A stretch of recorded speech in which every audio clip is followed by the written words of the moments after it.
This is Moonja Park. Her story is an inspiring tale of perseverance, accomplishment, and overcoming adversity, all supported by a wonderful family. She was able to completely move her life halfway across the world from South Korea to Canada. Moonja is a prime example of hard work and giving back to the community, making her a role model for many young girls today.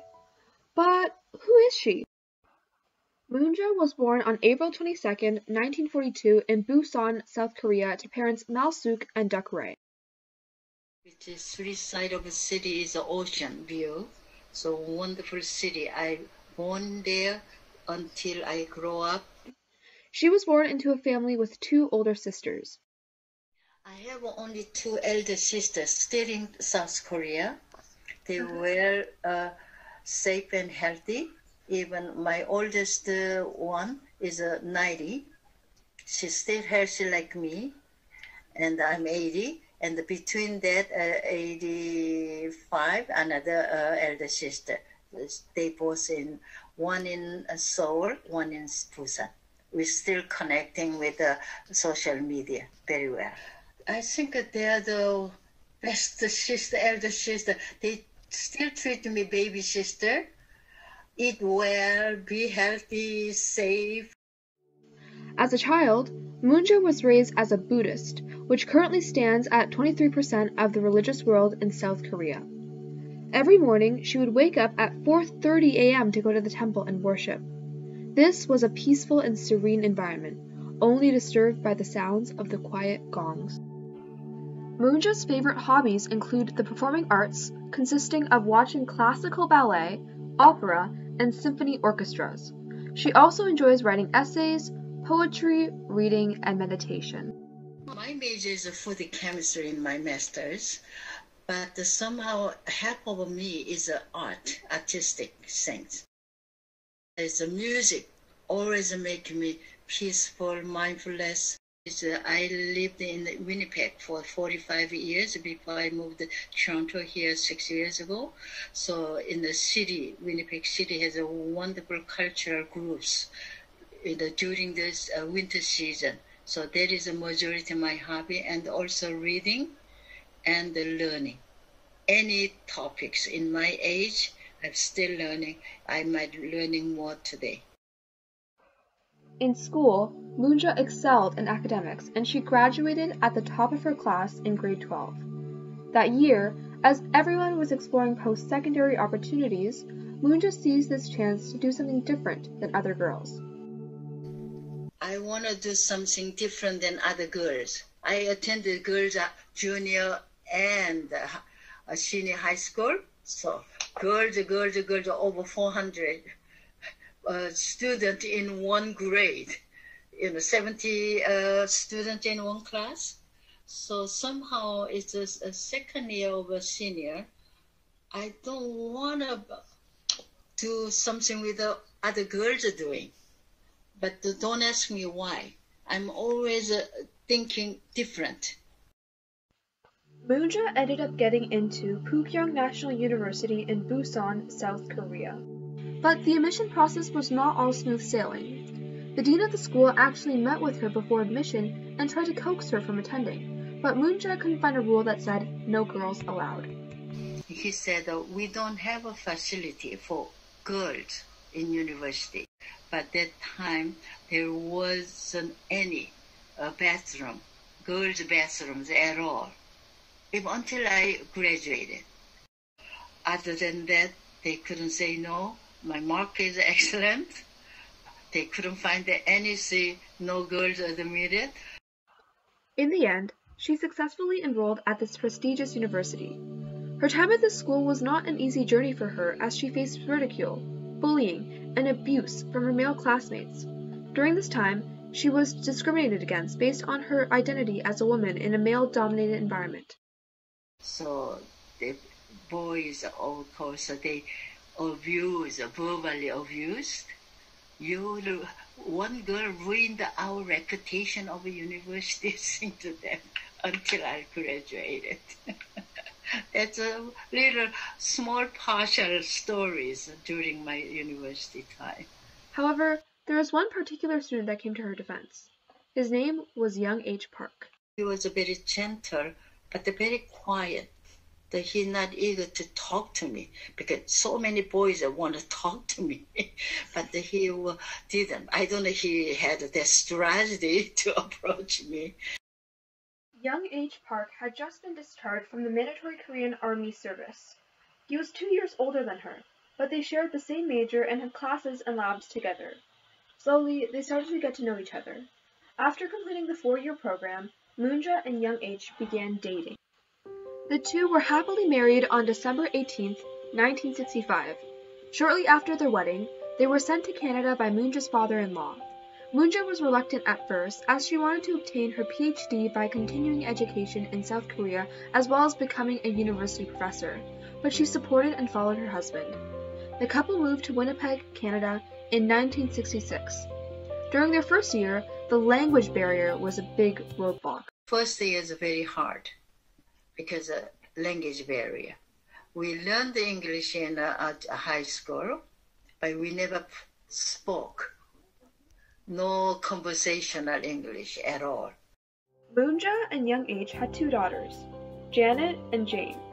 Her daughters are proud of their immigrant upbringing and often voice support against racism and sexism, just like their mother.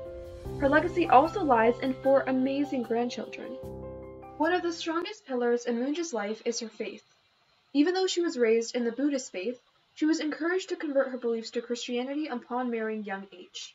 Oh, faith is so important. If when we hit by some crisis, if you have your own faith, space, lean on somebody, then make you keep going in positive attitude. Monumentally, Moonja, in addition to her husband and some friends in the community, founded the first Korean church in Winnipeg. So we founded in 1972, so a few years later. We started with the Bible study, so then I make me more active volunteership in faith community. But she didn't just stop there. Moonja then went on to attend national and international Christian gatherings and conferences, representing minorities and doing public speaking. Some examples of the gatherings and conferences that she attended include the Racial Christian Women's Conference in Cedar Glen, Ontario, Canada, and the National Christian Women's Gathering in Hamilton, Ontario, Canada. Her efforts did not go unnoticed, and her dedication helped her earn the role of the National Chair and CEO of the Korean United Church Association in 1995. From 1996 to 2006, Moonja was also the council member of the Ethnic Ministry Council. Moonja also puts a strong emphasis on community and volunteer work. She decided to work at local homeless kitchens to give back to her community in Winnipeg. Eventually, I involved with outreach community. That is my parents taught me. Even you have one little green pea, you share with 9 people. That's the philosophy. You have to share with the neighbors. So without the language, I looked for outreach community work as a homeless kitchen in Winnipeg. There are many homeless kitchen in Winnipeg, but I applied there for volunteer because of kitchen work. You don't need a language, right? So they gave me 50-pound sack of carrots, 50-pound of potato to share. After 45 years of living in Canada, Moonja and her husband retired and returned to Korea. There, she taught English at schools and helped develop leadership programs for girls, educating them about sexism and the fight against racism. In 2016, Moonja and Young H returned to Canada, now residing in Toronto, Ontario, Canada. Moonja continues her lifelong crusade to fight against sexism and racism to this day. I volunteered the Presbytery Conference and the General Council. That is our structure. Then I, on behalf, beside our congregation outside of the church, I volunteered with the national gathering. Of course, very few colored minority there. That's I started to learn racism, subtle racism, attitude ways, systemic racism. Tons of experience still going on even during the pandemic. So that is a sad part.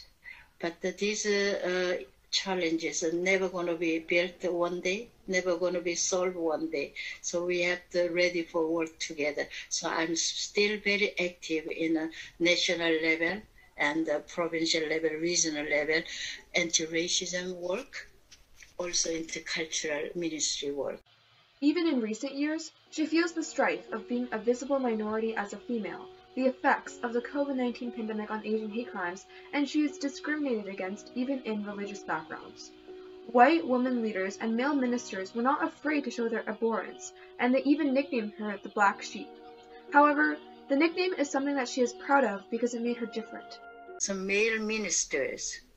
In 1995, I became a national chair of a Korean United Church Association, first time woman lay, and last time yet.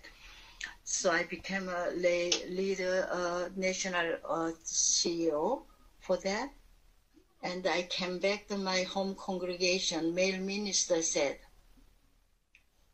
"How dare you claim that position?" So my nickname is a Black Sheep. I took a compliment because I'm different. But they recognize that Black Sheep is among the male ministers. Doesn't matter any culture. They think I'm Black Sheep. But I'm very honored to be called as a Black Sheep. Through the nickname, no one can put me down. You took as a compliment.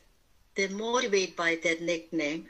So you look forward, walking forward, so make a bigger goals and the missions in your life. I think I'm going to give a credit for my parents who raised me.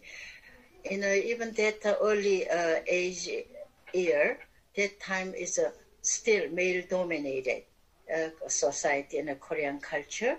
A girl is a minority always among the siblings. But my parents never put me down because I'm a girl. This year, on April 22, 2022, Moonja celebrated her 80th birthday surrounded by family. It was a joyous celebration. Moonja describes her favorite symbol to be the yin and yang symbol. She interprets it to be the balance of life, a balance between what you want to do, what you desire to be, and what your reality is. It's the ability to create a balance within your life. All of her valuable experiences have led to many insightful life lessons. So what do they teach us? It's a lesson of perseverance, individuality, determination, and standing tall time and time again against adversity.